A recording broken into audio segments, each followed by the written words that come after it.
Hi, I'm Iyaana Johnson. I'm a junior political science major at Howard University. And I'm going to start this video off just by talking a little bit about myself. So, I have anxiety. I have very, very bad anxiety that I actually had to have diagnosed. And now I'm medicated on it and I'm perfectly fine. But I didn't always medicate it just because I didn't want to come to terms with the fact that I actually had a mental illness. And so I'm just going to talk a little bit about how I got there. So growing up, I was always the token academic child. I was in the beta clubs, I was in the international baccalaureate programs, I was in the dual enrollment programs, I was playing sports, I was doing everything. Around high school, I learned that maybe that was too stressful for me. I started getting these fits of feeling like I couldn't breathe and like my heart just kept expanding and expanding in my chest, and I just had to lay down on the ground and just feel my entire body just falling into itself. And the first time this happened, I was just so confused. I was like, what is going on? I've never felt this before. But I just let it blow over and didn't really confront it. That was my sophomore year of high school. And that probably happened about 30 more times between when that happened and when I actually got medicated. When I got medicated, before I got medicated, what caused me to get medicated was I went to the park and I was on the trails, I was running, I felt great. I ran about 2 miles and then I got back to my car and realized I didn't have my car key. And that just seems like, it's frustrating, but it should not have caused a full-blown anxiety attack. But it did, and it was the worst anxiety attack I've ever gone through because I was by myself in the woods and had to lay flat out on the ground. And honestly, it felt like my heart was taking up my entire body, and I was just throbbing and pulsating, and it was just very difficult. And I had to call my mom and tell her, like, essentially what was going on, how I felt, and she had to talk me down for 20, 30 minutes. And it was very hard for her because, you want to help your child, but when your child doesn't even want to help themselves, it's very difficult to do that. So when I got home after finding my keys, of course, my mom sat me down and she told me that something was wrong. Like, I needed to get medicated because this was probably the week before I went to college. And she was telling me, she was like, I don't want you to go through this when you're this far away from home because I won't be there to help you.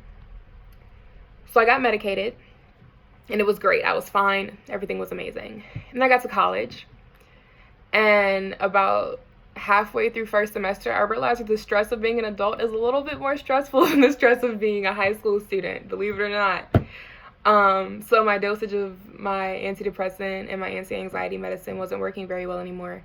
I was bursting out into red stress hives all over my body, and twice a week I was having these explosive anxiety attacks, and I realized that, I really had to come to terms with what was going on. I had to come to terms with the fact that I do have a mental illness and that I do need to get it medicated, and that it does not make me any less of a person. It does not make me any less of an academic. I'm not crazy.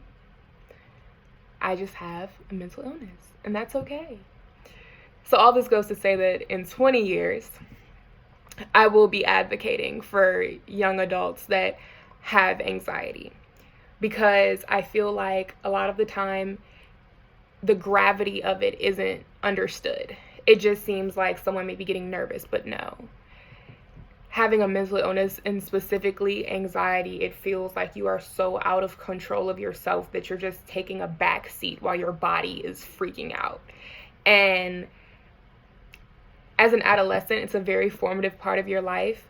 So when you start feeling like this out of control person that just can't do anything, it makes you question who you are and what your capabilities are, and if you're even worthwhile to be going to college, to be trying this new thing, to be exploring the world. Because hey, if you can't control yourself, how are you going to control yourself in a different environment?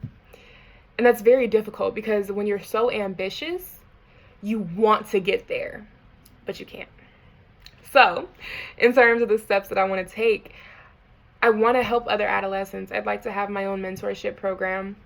I'd like to have conversations with communities about anxiety and make the gravity of it much more known.